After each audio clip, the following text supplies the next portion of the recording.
नमस्कार दोस्तों, एक बार फिर से आप सभी लोगों का स्वागत करता हूं हमारे YouTube चैनल बायोमंत्र में। और आज का हमारा टॉपिक रहेगा जीन म्यूटेशन। इससे पहले हम टाइप ऑफ म्यूटेशन में फर्स्ट पॉइंट कंप्लीट किया था हमने जीनोमेटिक म्यूटेशन, जिसमें हमने पॉलीप्लोइडी एक बेहतर टॉपिक है, अच्छा टॉपिक है, ठीक है, जहां से एग्जामिनर क्वेश्चन पुटअप करता है और जितने भी कॉम्पिटिटिव एग्जाम्स होते हैं उन सभी के अंदर यहां से क्वेश्चन पूछा जाता है भाई। तो वीडियो को स्किप नहीं करना है, वीडियो पूरे एंड तक देखनी है। उसके बाद में हमने बात किया था क्रोमोसोमल म्यूटेशन की। अगर आपने अभी तक दोनों वीडियोस को नहीं देखा है तो आपको लिंक डिस्क्रिप्शन में मिल जाएगा या इस वीडियो के एंड स्क्रीन पर आपको दो वीडियो मिलेगी, किसी एक पर टच करिए और देखिए अच्छे से, ठीक है। और बात करते हैं, अभी तक हमारे यूट्यूब चैनल पर हमने 100+ वीडियो आपके लिए 12th क्लास के लिए कंप्लीट करवा चुके हैं। अगर आप भी अच्छे नंबर लाना चाहते हैं अपने एग्जाम में, एग्जाम क्रैक करना चाहते हैं, परसेंटेज बनाना चाहते हैं, तो आपके लिए है ये एक नया प्लेटफॉर्म। आप देखिए प्लेलिस्ट में जाकर अच्छे से अच्छे वीडियो टॉपिक वाइज मैंने कंप्लीट करवा रखे हैं। सारी वीडियोस को देखिए अच्छे से और अपने एग्जाम में अच्छे मार्क्स लाइए। बात करते हैं आज के टॉपिक की। आज का टॉपिक है जीन म्यूटेशन। सबसे पहले बात करेंगे कि जीन्स क्या होता है। जीन को हम दो तरीके से डिफाइन कर सकते हैं। आणविक स्तर पर यदि जीन की संरचना में परिवर्तन होता है तो उसे हम कहते हैं जीन उत्परिवर्तन। समझ में आ गई आपको बात। दो तरीके से हम जीन की डेफिनेशन को डिफाइन कर सकते हैं। पहला तरीका है कि डीएनए का खंड या सेगमेंट क्या कहलाता है, जीन कहलाता है। जनरली हम इस डेफिनेशन को जो है बोलते हैं। दूसरी डेफिनेशन आपको मैं बताऊंगा, नई वाली है, ठीक है। क्रोमोसोम का कोई भी एक सेगमेंट क्या कहलाता है, जीन कहलाता है। क्रोमोसोम के अंदर होता है जीन। एक्चुअल में तो जितने भी वैज्ञानिक जो है ना, साइंटिस्ट है, ठीक है, उन लोगों का मत जो है वो है क्रोमोसोम का एक खंड क्या कहलाता है, जीन कहलाता है।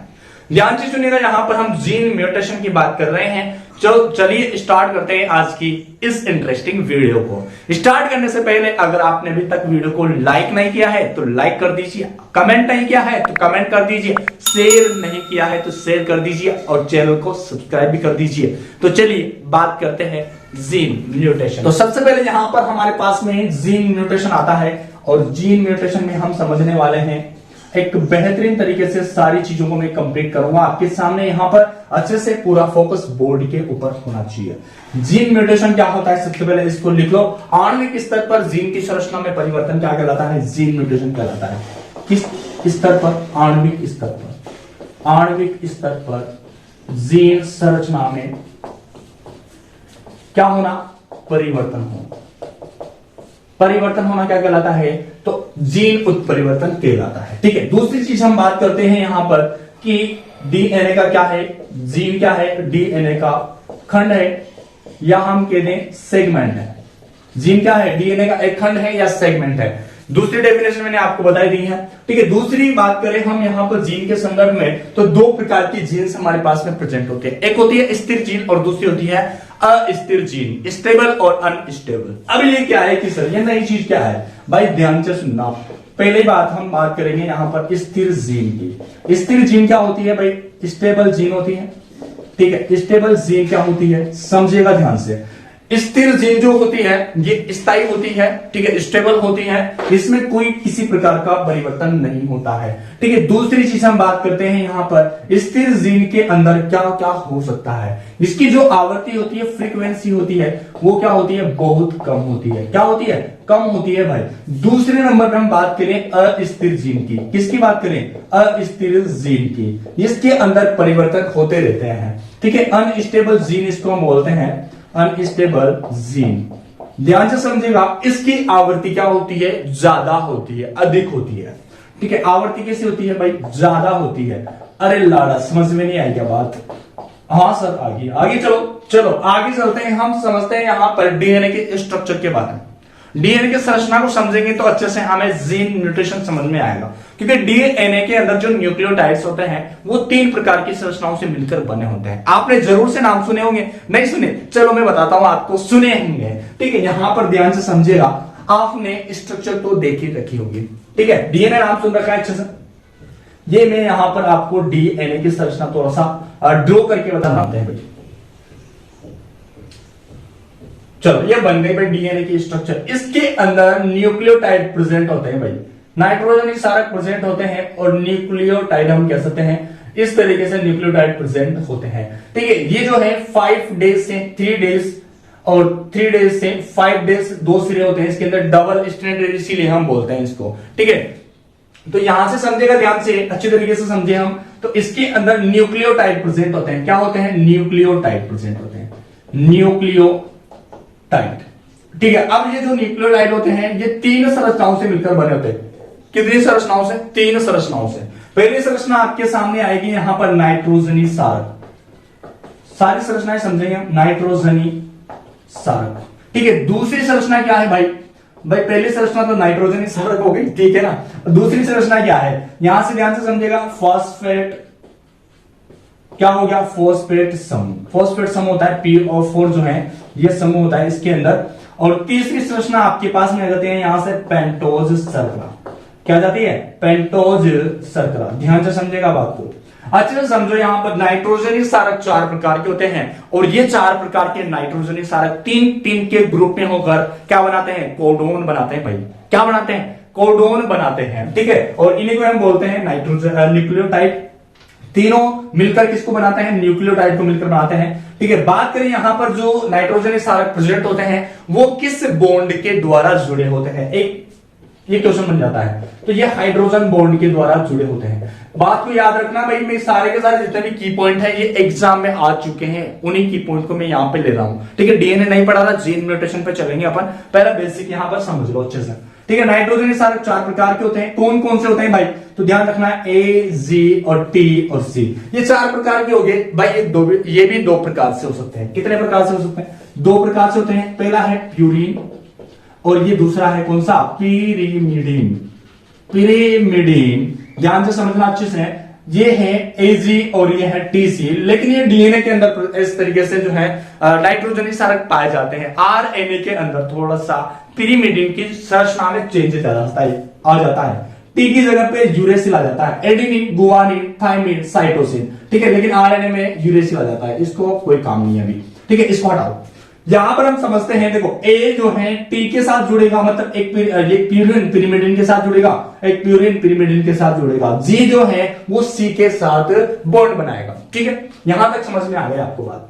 अब यहां पर एक चीज और समझना ध्यान से अच्छे से कि नाइट्रोजनी सारक और पेंटोज शर्करा जो जुड़ती है न्यूक्लियोटाइड में, वो किस बंध के द्वारा जुड़ती है? ठीक है, तो इसका जो बॉन्ड होता है उसको हम कहते हैं ग्लाइकोसाइडिक बॉन्ड। क्या कहते हैं? Glycosidic bond. याद रह जाएगा। ठीक है, दूसरी चीज हम बात करते हैं कि जो न्यूक्लियोटाइड से जो पेंटोज शर्करा जुड़ेगी, ठीक है, पेंटोज और फॉस्फेट शर्करा जुड़ेगी न्यूक्लियोटाइड से, ये कौन से बॉन्ड के द्वारा जुड़ेगी? तो यहां से समझना ध्यान से। एक बॉन्ड हमारे सामने आता है, कौन सा बॉन्ड है? जिसको हम बोलते हैं फॉस्फोडाइएस्टर बॉन्ड। Phosphodiester bond. इस बॉन्ड के द्वारा पेंटोज समूह और पेंटोज शर्करा और फॉस्फेट जो समूह होता है वो ये न्यूक्लियोटाइड से जुड़े होते हैं। यहां तक आपको सारी चीज क्लियर हो जाती है। प्यूरिन और पिरिमिडीन सबसे मेन तो ये है। ठीक है, ये सेट होते हैं इसके अंदर। कैसे होते हैं भाई? ये यहां पर ए आ गया तो इधर कौन सा आ जाएगा? टी आ जाएगा। ठीक है, यहां पर टी आ गया तो यहां पर ए, यहां पर जी आ गया तो यहां पर सी। इस तरीके से ये सीक्वेंस इसमें जमा हो जाता है, होता रहता है। ठीक है, और इन्हीं को हम बोलते हैं यहां पर जीन्स। ठीक है, ये जीन्स इसके अंदर प्रेजेंट होते हैं। ठीक है, यहां तक आपको कंप्लीट बात समझ में आ जाती है। दूसरी चीज हम बात करते हैं सेंट्रल डोगमा जो थ्योरी है, इसको वॉटसन और क्रिक ने दिया था 1953 में। और इसका मतलब क्या है? देखो, सेंट्रल डोगमा के अंतर्गत हम देखें यहां पर, तो जब डीएनए से क्या बनता है? जब डीएनए से क्या बनता है? डीएनए से आरएनए बनता है। क्या बनता है? डीएनए से आरएनए बनता है और आरएनए से क्या बनती है? प्रोटीन बनती है भाई साहब। क्या बनती है? प्रोटीन बनती है। यहां पर समझना कि जब डीएनए से आरएनए बनता है तो इस प्रक्रिया को क्या कहते हैं? इस प्रक्रिया को कहते हैं अनुलेखन, मतलब ट्रांसक्रिप्शन। क्या कहते हैं? ट्रांसक्रिप्शन मतलब अनुलेखन। बात समझ में आ गई क्या आपको? ठीक है, और आरएनए से प्रोटीन बनने को हम कहते हैं ट्रांसलोकेशन। ट्रांसलोकेशन, इसको हम कहते हैं अनुवादन। क्या कहते हैं? अनुवादन। और जब डीएनए से डीएनए बनता है तो इसको हम कहते हैं रेप्लिकेशन। क्या कहते हैं? रेप्लिकेशन। ये बात आपको ध्यान रखनी है भाई साहब, ये भी काम की बात है। ठीक है, डीएनए, आरएनए, प्रोटीन सब इसके अंदर आते हैं। ठीक है, जीन म्यूटेशन में सारे की कुछ की पॉइंट यहां से काम में आएंगे। जैसे कि सबसे इंपॉर्टेंट ये वाला की पॉइंट जो है हमारे सामने काम आएगा। यहां से बात करते हैं कि जो जीन म्यूटेशन है इसकी अंदर अगर किसी भी जीन के अंदर परिवर्तन हो जाता है तो कौन कौन से डिजीज हो सकते हैं। ठीक है, ध्यान से समझेगा। यहां पर कुछ डिजीज में लेता हूं आपके सामने, डिजीज की बात कर रहा हूं, कौन कौन से डिजीज हो सकते हैं। पहला डिजीज आपके सामने हो जाता है सिकल सेल एनीमिया। क्या हो जाता है? Sickle cell anaemia. Sickle cell anaemia के अंदर होता क्या है, इसके अंदर जो जनरली अगर हम देखें तो जो डीएनए के अंदर जो नाइट्रोजन क्षारक या हम कहें यहां पर जो एमिनो एसिड बनता है वो बनता है ग्लूटेमिक एसिड। ग्लूटेमिक एसिड बनता है। ठीक है, लेकिन जैसे ही आरएनए में चेंज होता है ये, ठीक है, ग्लूटेमिक एसिड जैसे आरएनए में कन्वर्ट होता है तो यहां पर एक जो नेक्स्ट एमिनो एसिड बनेगा वो बन जाएगा वेलिन। ठीक है, इसके अंदर जैसे इस जीन के अंदर परिवर्तन आ जाएगा तो वेलिन नामक एक अमीनो एसिड यहां पर बन जाएगा, या प्रोटीन आप कह सकते हो इसको। ठीक है, ग्लूटेमिक एसिड जो है एक प्रकार की प्रोटीन है और ये प्रोटीन जनरली बनती है। अगर यहां पर देखो, अगर इसकी जगह पे ये बनेगी वेलिन तो उसको हम कहेंगे सिकल सेल एनीमिया। दूसरा डिजीज सुनना ध्यान से, दूसरा डिजीज आपके पास में है हीमोफीलिया। हीमोफीलिया, ठीक है। और तीसरा डिजीज आपके सामने है कलर ब्लाइंडनेस। कलर ब्लाइंडनेस, ठीक है। चौथा डिजीज आपके सामने आता है थैलेसीमिया। थैलेसीमिया, ठीक है। पांचवा डिजीज आपके सामने आता है फिनाइल कीटोन्यूरिया। फिनाइल कीटोन्यूरिया, ठीक है। सिक्स्थ डिजीज आपके सामने आता है सिस्टिक फाइब्रोसिस। सिस्टिक फाइब्रोसिस, ठीक है। अब यहां पर फिनाइल कीटोन्यूरिया में क्या होता है, देखो इसको भी समझ लो थोड़ा सा, आपके सामने यहां पर समझ लेता हूं। इसके अंदर जो हमारे पास में फिनाइल एलेनिन बनेगा जनरली तो, ठीक है। अगर फिनाइल एलेनिन नहीं बनता है और कुछ और बनता है तो उसको हम कहते हैं फिनाइल कीटोन्यूरिया। ठीक है, इसके अंदर फिनाइल एलेनिन की जगह पे जो है क्या बन जाता है, टायरोसिन बन जाता है।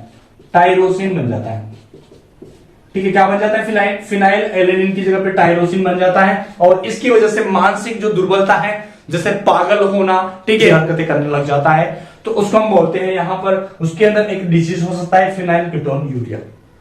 ठीक है, बात करें यहां पर कि हम कौन कौन से टॉपिक पढ़ने वाले हैं। सबसे पहले हम पढ़ेंगे यहां पर पॉइंट म्यूटेशन। क्या पढ़ेंगे? पॉइंट म्यूटेशन, बिंदु उत्परिवर्तन पढ़ेंगे। और बिंदु उत्परिवर्तन के अंदर तीन टाइप यहां पर पढ़ेंगे। पहला टाइप रहेगा फ्रेम शिफ्ट म्यूटेशन। क्या रहेगा? Frame shift mutation. Frame shift mutation, ठीक है। दूसरा टाइप आपके पास में रहेगा नॉनसेंस म्यूटेशन, ठीक है। और तीसरा टाइप आपके पास में रहेगा मिसेंस म्यूटेशन। मिसेंस म्यूटेशन, ये तीन टॉपिक हम यहां पर कंप्लीट करेंगे, ठीक है। फ्रेम शिफ्ट, नॉनसेंस और मिसेंस म्यूटेशन और पॉइंट म्यूटेशन जो है किस तरीके से हो सकता है और क्या क्या इसके अंदर परिवर्तन देखने को हमें मिलता है। तो चलिए स्टार्ट करते हैं इसको। आप जो है स्क्रीनशॉट ले